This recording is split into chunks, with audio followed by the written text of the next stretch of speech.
Tukiishi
Biblia inasema mimi ndimi mzabibu wa kweli na Baba yangu ndiye mkulima.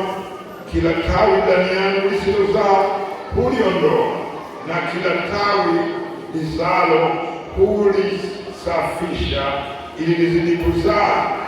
Mstari wa 16 na kuendelea inasema, si ninyi mlionichagua mimi, bali ni mimi niliyewachagua ninyi, nami nikawaweka mwende mkazae matunda, na matunda yenu yapate kukaa, ili kwamba lolote mwombalo Baba kwa jina langu awapeni. Kwa hiyo tuliangalia neno hili, mifano mingi, tukaangalia tunda la Roho, tukaja tukamalizia faida za kuzaa matunda.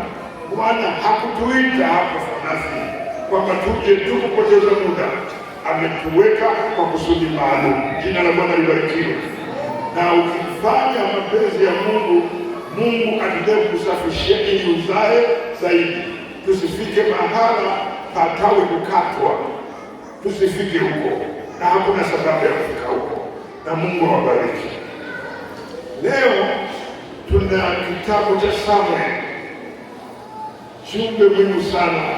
Kama alivyoeleza mzee wa kanisa, umekuja kwa ajili ya ibada. Hakuna sababu ya kutoka nje bila sababu za msingi. Mungu anahitaji kupewa heshima inayostahili. Samueli ya kwanza kuna neno muhimu sana. Nilisome baada ya kutoka na maelezo, na mwishoni Roho Mtakatifu amenihimiza sana nikupeleka isiyopungua 3 na sio zidi kadhaa, ujiombee kadri ya ujumbe huu wa leo. Biblia inasema Samueli ya kwanza ile 17, na maandiko ni mengi kidogo, lakini hapa ni habari za Daudi na Goliath. Mstari wetu ni mmoja tu, mstari wa 32. Naona Biblia inasema Daudi akamwambia Sauli asizimie moyo mtu yeyote kwa ajili ya Mfilisti huyu. Mimi mtumishi wako nitakwenda kupigana naye. Sauli akamwambia Daudi, huwezi wewe kumwendea Mfilisti huyu upigane naye, maana wewe kijana tu, na huyu ni mtu wa vita tangu ujana wake. Daudi akamwambia Sauli, mtumishi wako alikuwa akichunga kondoo za baba yake, na alipokuwa akija simba au dubu, akamkamata mwana kondoo wa Daudi. Mimi kutoka nikamfuata, nikampiga, nikampokonya kinywani mwake, na akinirudia kumshika ndevu zake, nikampiga, nikamuua.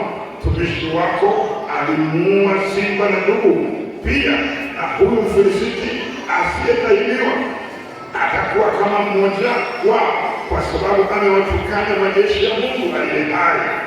Daudi akasema, Bwana aliyeniokoa na makucha ya simba na makucha ya dubu ataniokoa na Mfilisti huyu. Sauli akamwambia Daudi, enda na Bwana atakuwa pamoja nawe. Ndipo Sauli akamvika Daudi mavazi yake ya vita, akamtia chapeo cha shaba kichwani, akamvika dirii, naye Daudi akajifunga upanga juu ya mavazi yake, akajaribu kwenda, maana alikuwa haja ya kujaribu. Daudi akamwambia Sauli, siwezi kwenda na vitu hivi, maana sikuvijaribu.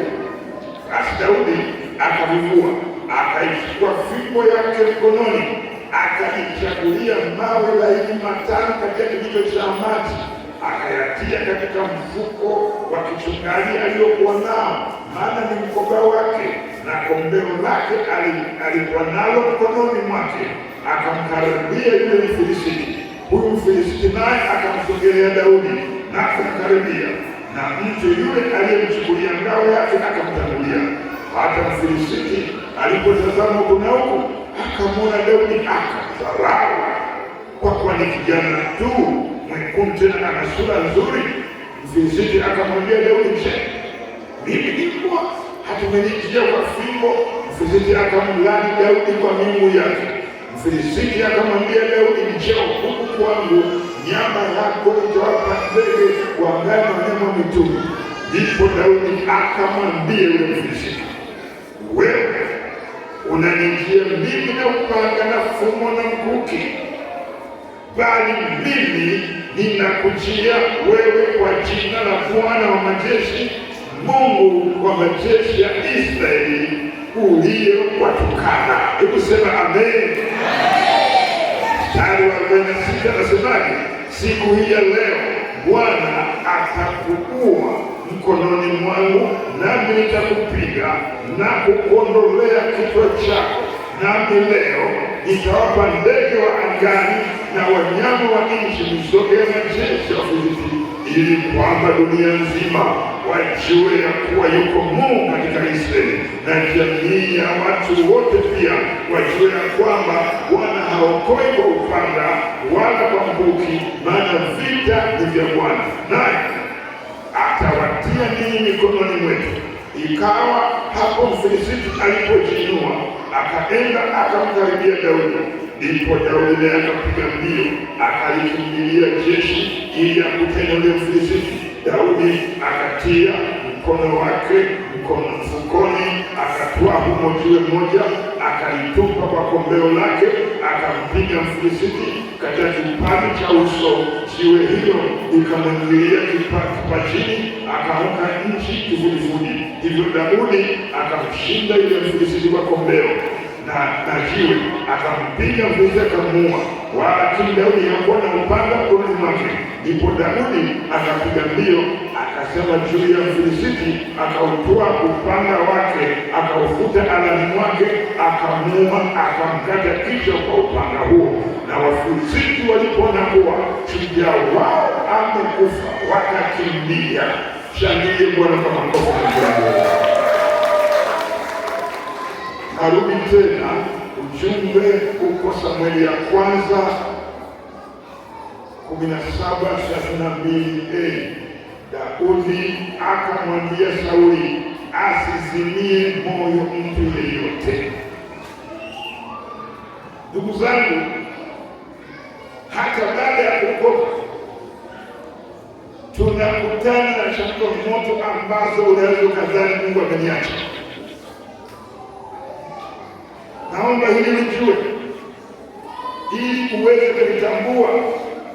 Ndio maana hata Yesu ukisoma Injili ya Yohana 17:33 alisema hivi, ulimwenguni mnayo dhiki, lakini jipeni moyo, mimi nimeushinda ulimwengu. Sikatai, iko amani na furaha ya ajabu ndani ya wokovu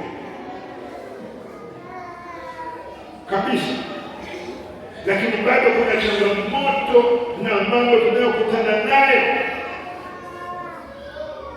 Leo Mungu alinipa ujumbe wa kutia moyo.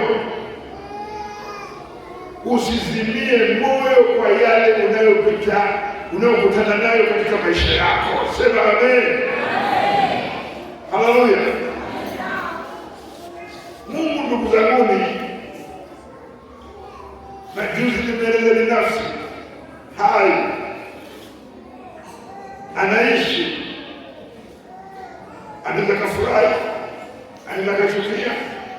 Tuliangalia katika Mwanzo 6, nasema Mungu akahuzunika moyo, maana wanadamu wamejiharibia njia yao duniani. Maandiko yanamweleza namna alivyo mwema. Huwa napenda sana andiko pamoja na maandiko mengine. Yeremia 29:11, Mungu anasema, najua mawazo nayowawazia ninyi ni mawazo ya amani, wala si ya mabaya. Haleluya. Jua hilo. Shetani anashambulia ufalme kama mtandao kupitia mwanadamu kama Mungu amemwacha. Hapana, haitatokea hiyo ndugu. Lakini Zaburi ya 84:8 nasema onjeni muone jinsi Bwana alivyo mwema. Ebrania 6:10 inasema Mungu sio dhalimu. Naomba ujue ziko ahadi mbalimbali ambazo Mungu ameziahidi. Tutembea kitabu cha Isaya tu, alafu nije nikusomee Mwanzo, Ayubu, Yoeli, alafu utaomba.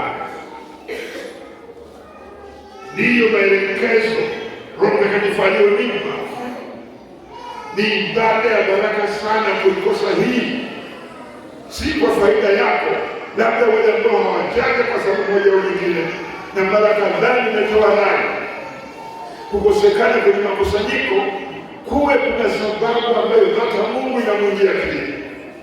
Sio nimechoka au nilikuwa najisikia vibaya, hapana. Na hili naomba niliseme kama madhabahu kabisa. Kuugua ugonjwa ambao unaweza ukaja hata kwa bodaboda kukuleta, sio sababu wewe kukuleta. Hapa ndio palipo uponyaji. Kijana najua kubakia nyumbani ndio akaendelea kupoteza. Sio kwamba sijui kuugua ni kitu gani, lakini nakupa ushauri wa bure. Komaa njoo nyumbani mwa Mungu, ndio palipo uzima wakati wa ibada, au wakati mwingine njoo piga magoti hapa, sema na Baba yako wa mbinguni naye atakuonekania. Sema amen. Ngoja nikusomea haya maneno. Twende kitabu cha Isaya. Tuna muda wa kutosha, alafu tutakupa fursa ya kunena, kutamka mambo makubwa, utashangaa. Mungu anatuwazia mema. Naomba nisome Isaya, itakuwa 40, 43, 49 na 50. Sikia maneno haya. Baada ya hapo nikusomee maandiko ya msingi sehemu ya pili. Baada ya hapo nitendo nabii mmoja. Bwana anatengeneza njia kabisa, usikate tamaa.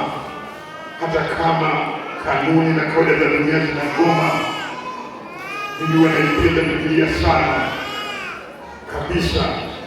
Inatia moyo, natia moyo. Tu mmoja nilimtumia andiko la ilikuwa Ayubu 22:29. Nasema watakapopangusha, nasema kuna kuinuka tena, unakuwa ni mtu wa imani. Isaya 40. Naomba usikia ya maneno kwa moyo kabisa. Unajua jambo ambalo Mungu ameliagiza, unapolisikia kuna kitu kinatembea. Anasema hivi 41. Watulizeni mioyo, watulizeni mioyo watu wangu, asema Bwana Mungu wenu. Unajua anapokuja Mungu ananifahamu mimi vipi? Anakujua wewe tena mwenyewe.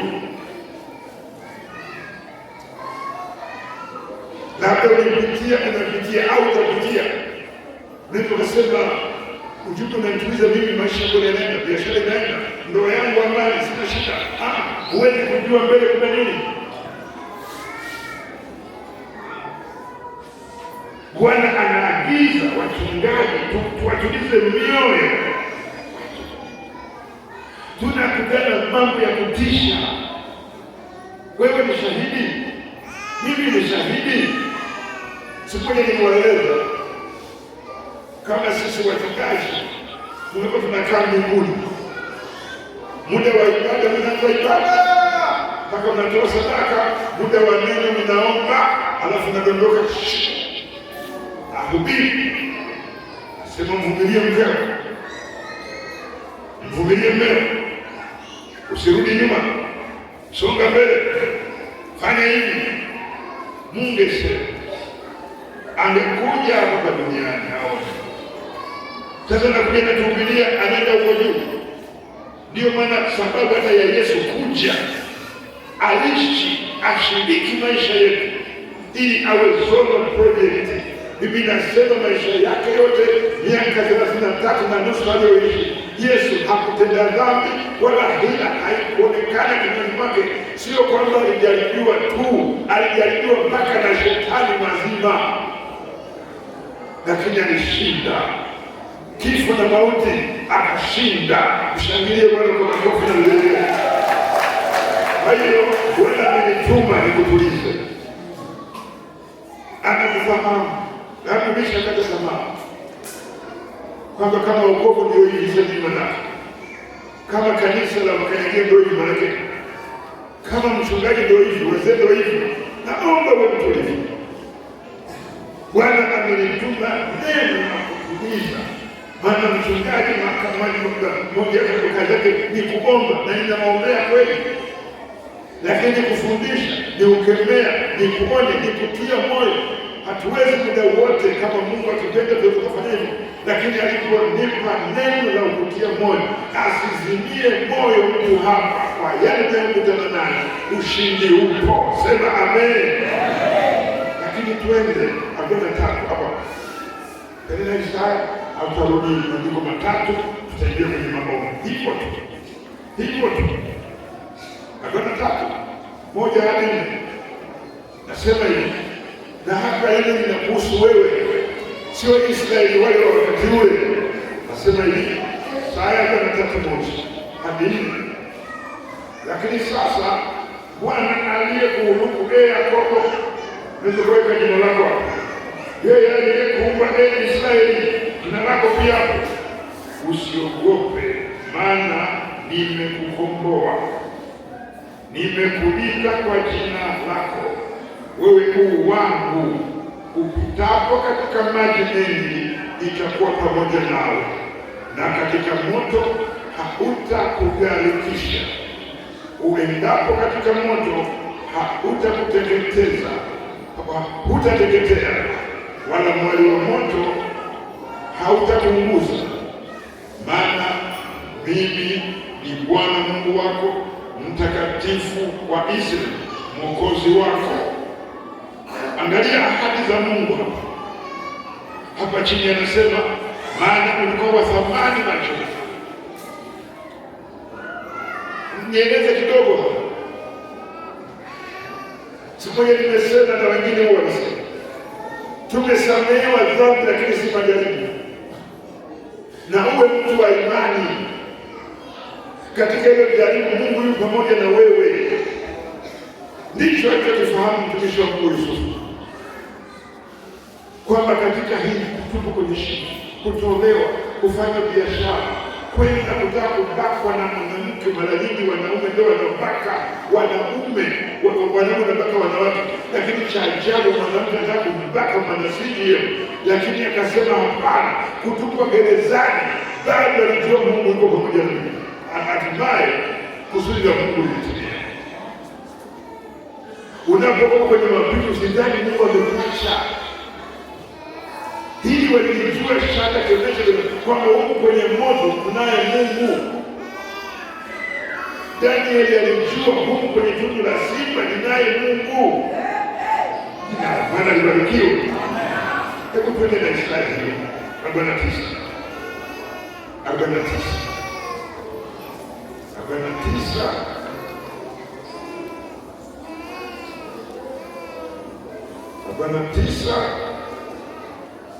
Tusome 14 mpaka mstari wa 16. Naomba nisome.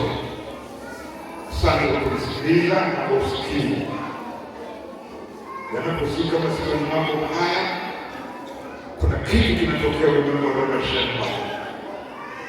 Inasema bali Sayuni alisema, Yehova ameniacha, Bwana amenisahau.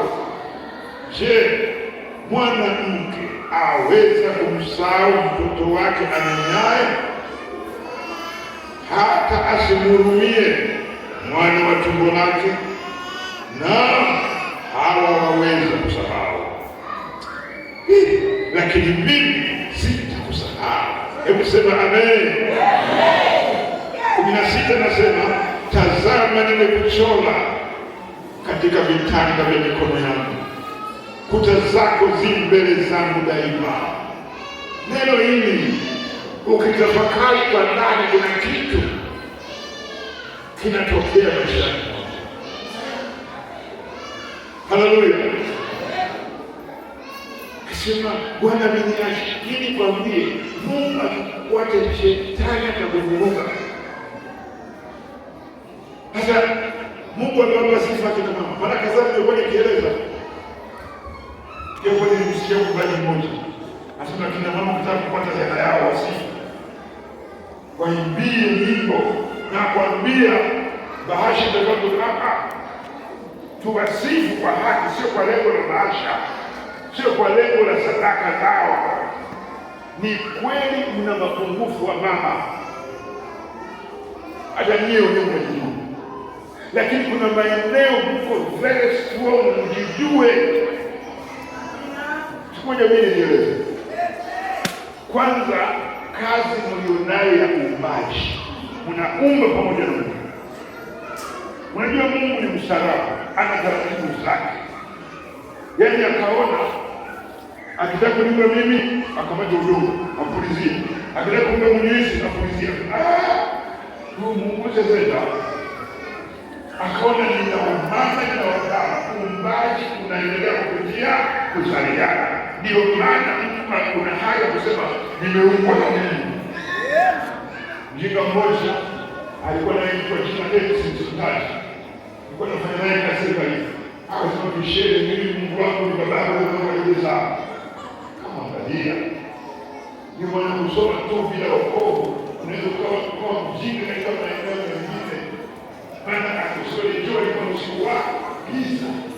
Wewe nikasema wa baba labda Mungu amenilisha.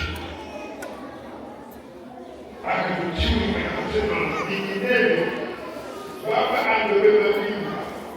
Hata kiasi kuja mimba. Hata angezaa Yesu ya kuzaa na kwenda kufikia kufunga kizazi kutoa kizazi. Lakini wababa sio kama Mungu anaeleza kweli. Utashangaa haya hayani hospitali kule leba ni ya njaa, lakini katoto kanaacha kunyonya na kutazama roho amekuwa mwenyeji. Muna sifa za ajabu, ndio maana mnashambuliwa na shetani. Anajua mkikaa sawa, maisha kutulia, ndoa zimepona, kanisa limepona na mambo yataenda, na tunawatakia hayo. Sasa rudi hapa. Hivi siku nikasema watoto wangekuwa na division majina ya mazao kama zilivyo zingine, lakini ndio sheria.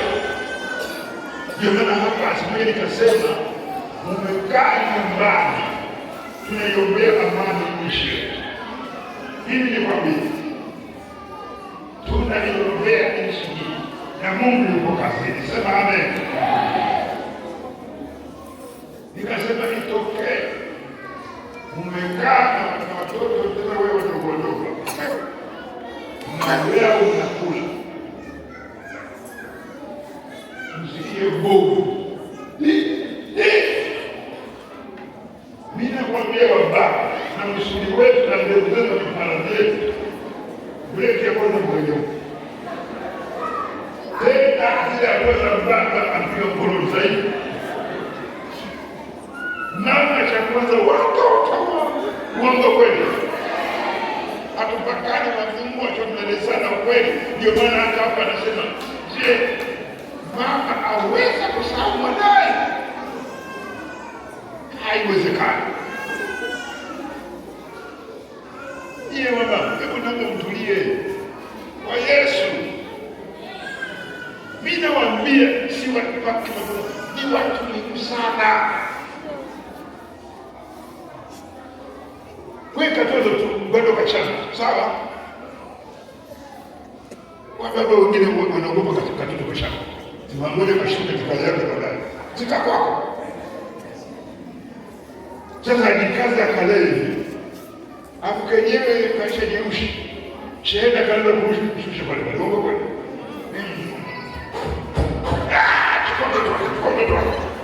Jamani, uongo kweli? Yaani mama yeye akifanya hivyo ndio anakabilia vizuri na hasikii kinyaa. Ile wa mama, naomba mtulie kwa Yesu. Hapa anasema kama wao wanaweza, mimi sitaweza. Naomba tutambue hivyo na Mungu. Hili ndilo neno Mungu amenipa leo.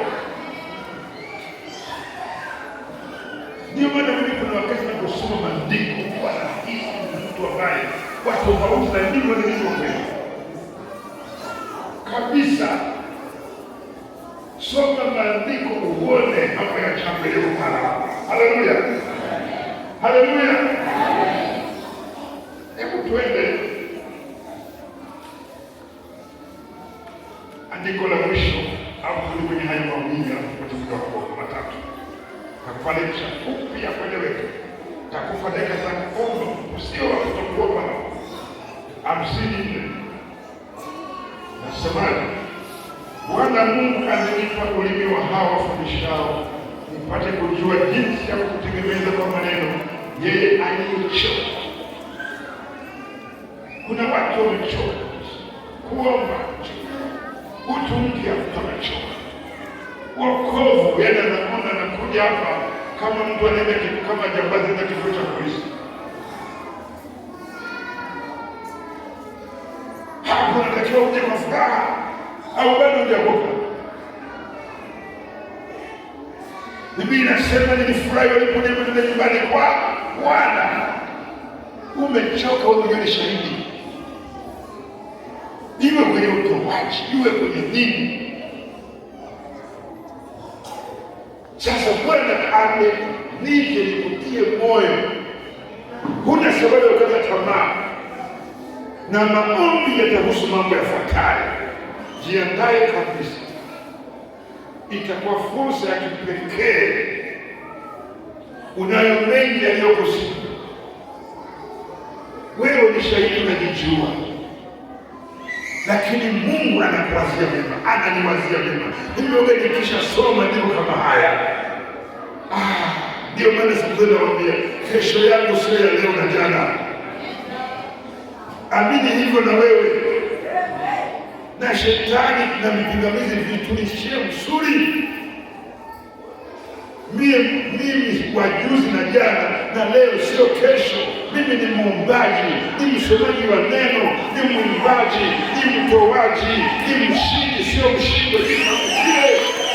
Haleluya. Nisome maandiko haya. Naweza nikafafanua siku nyingine, lakini yanaeleweka.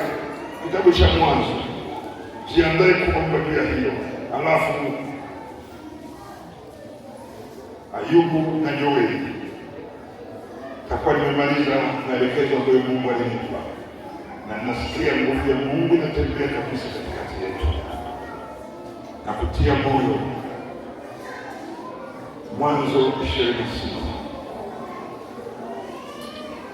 Biblia inasema Isaka akarudi akavichimbua visima vya maji walivyovichimba siku za Ibrahim babaye, maana Wafilisti walikuwa wamemfukia baada ya kufa kwake Ibrahim, naye akaviita majina kufuata majina aliyoviita babaye. Hebu naomba rudia maneno haya. Sema Isaka. Rudia tena, sema Isaka akarudi akavichimbua vile visima vya maji walivyovichimba siku za Ibrahim babaye, maana wale Wafilisti walikuwa wamemfukia. Naomba twende Ayubu. Omba twende Ayubu. Usikate tamaa. Neno la faraja ni tunakemea, lakini Bwana akitupa neno la faraja tunalileta kama lilivyo. Ayubu ile sura ya 14. Twende taratibu kabisa. Baada ya kutukumbuke na maombi, matengenezo yatafanyika. Biblia inasema Ayubu 14. Sako matumaini ya mti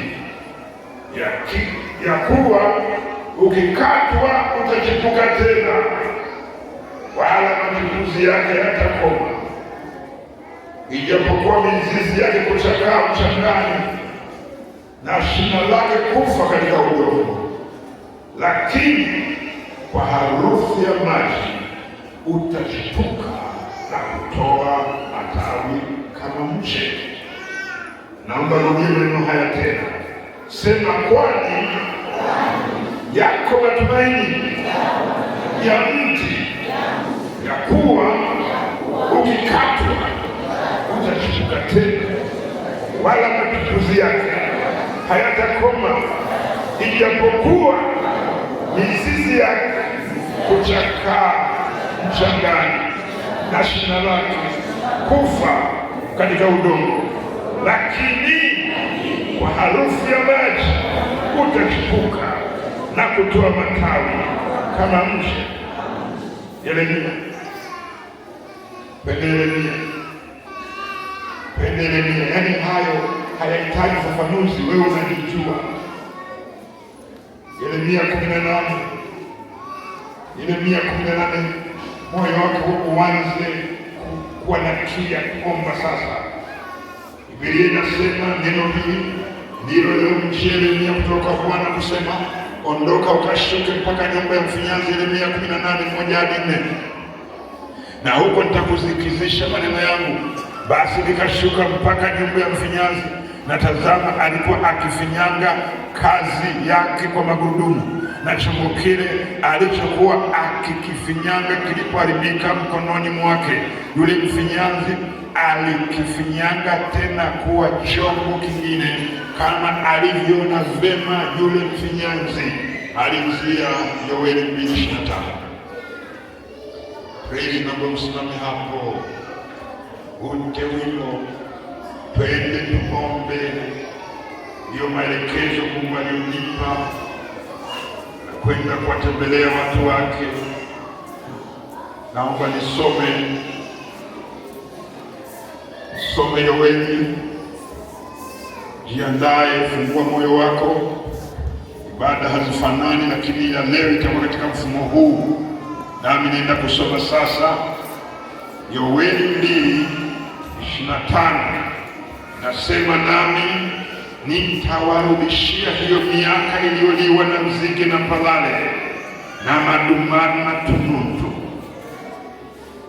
Hebu rudia maneno haya, sema, Bwana asema, nami nitawarudishia hiyo miaka iliyoliwa na nzige na palale na madumadu na tunutu.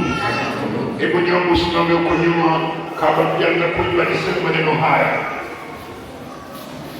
Biblia inasema kuna visima vilikuwa vimechimbwa na mbingu ya baba yetu mara kadhaa, siwapaki mafungu wa chuma. Sisi ulimwengu wa roho wa Ibrania kabisa, ndio maana tukamatika.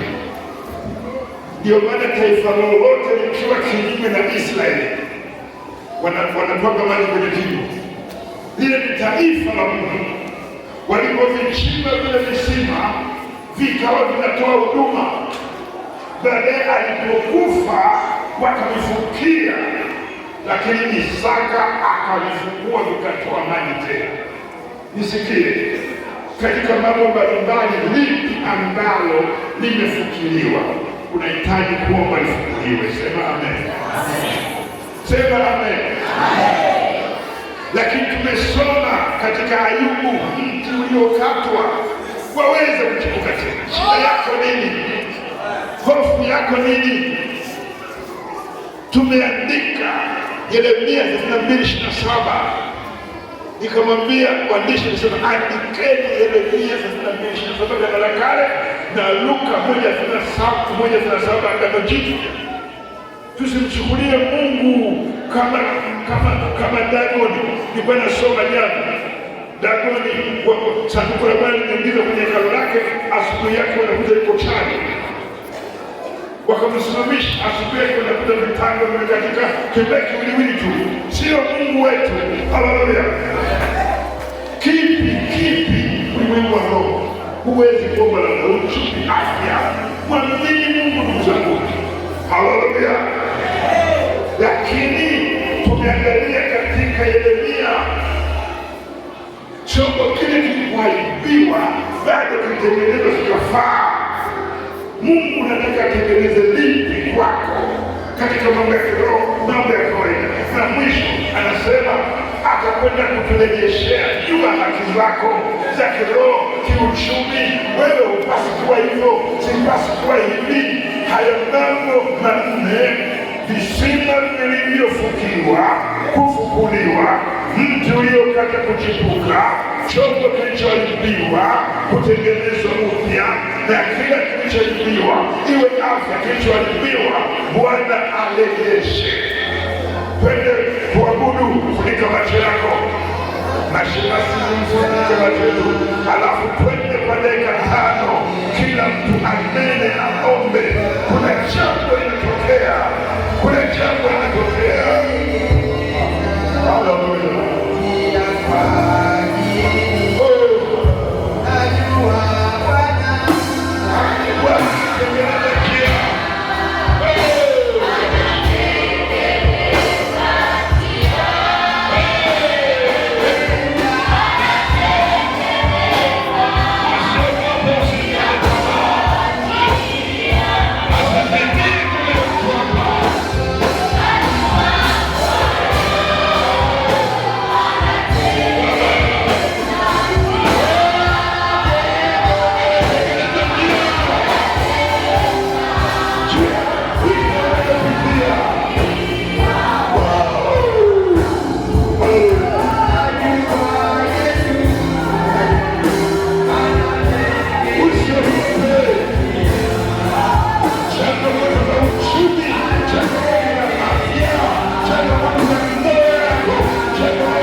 Nirudishwe, niwe ni wanaporudi, warejeshewe nao, warejeshe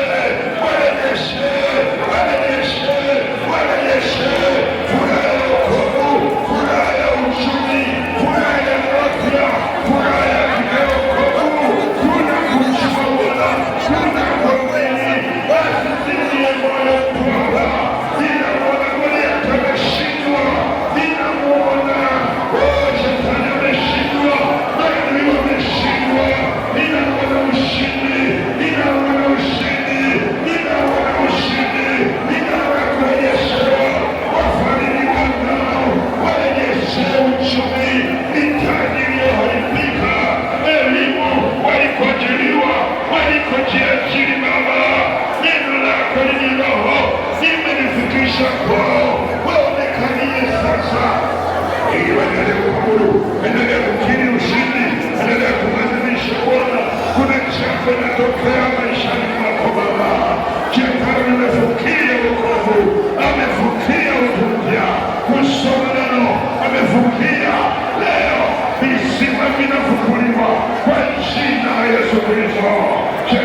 chemichemi zitokee kwa jina la Yesu Kristo.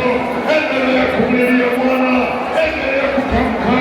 Kuna kitu kinatokea, kuna kitu kinatokea na kuthibitishia, kuna kitu kinatokea. Mungu ni mwaminifu, Mungu anakuwazia mema. Kuna sababu hata Paulo alimwambia yule askari, usijinyonge. Kuna sababu ya kujidhuru. Yuko mtetezi wako, yuko Mungu aliyekuumba, yuko Yesu aliyekufia msalabani, akukumbuke, akuinue, akutetee kupitia ibada hii, akutane na wewe. Ni mchana wa ajabu leo, lazima Mungu anakutia moyo. Kuna sababu ya kupata tamaa, anakupenda, anakuwazia mema, yuko upande wako. Amtetee mkeo, amtetee mmeo, watoto wako, kazi za mikono yako. Ulikuajiriwa, ulikujiajiri. Chemichemi zitokee, ustawi utokee, matengenezo na urejesho kwa jina la Yesu Kristo, kwa jina la Yesu Kristo, kwa jina la Yesu Kristo, kwa jina la Yesu Kristo, kwa jina la Yesu Kristo, kwa jina la Yesu Kristo, kwa jina la Yesu Kristo, kwa jina la Yesu Kristo, kwa jina la Yesu Kristo, kwa jina la Yesu Kristo, kwa jina la Yesu Kristo. Asifiwe moyo wako hapa.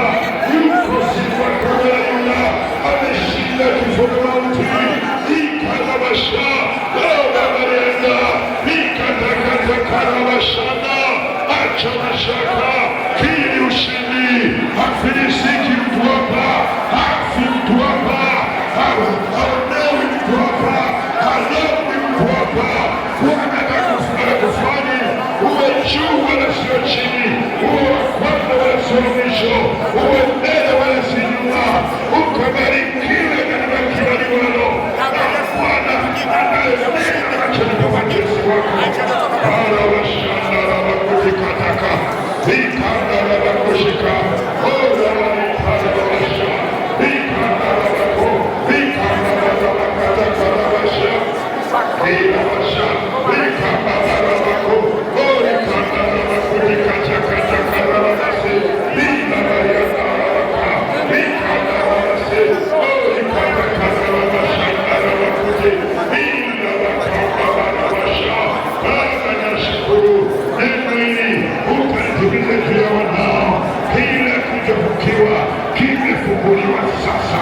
Ulimwengu wa ulimwengu wa kawaida, kila kilichokatwa kimeshipuka na kutoa matunda. Ulimwengu wa kawaida, kila kilichoibiwa kimetengenezwa. Ulimwengu wa kawaida, kila kilichoibiwa kimerejeshwa.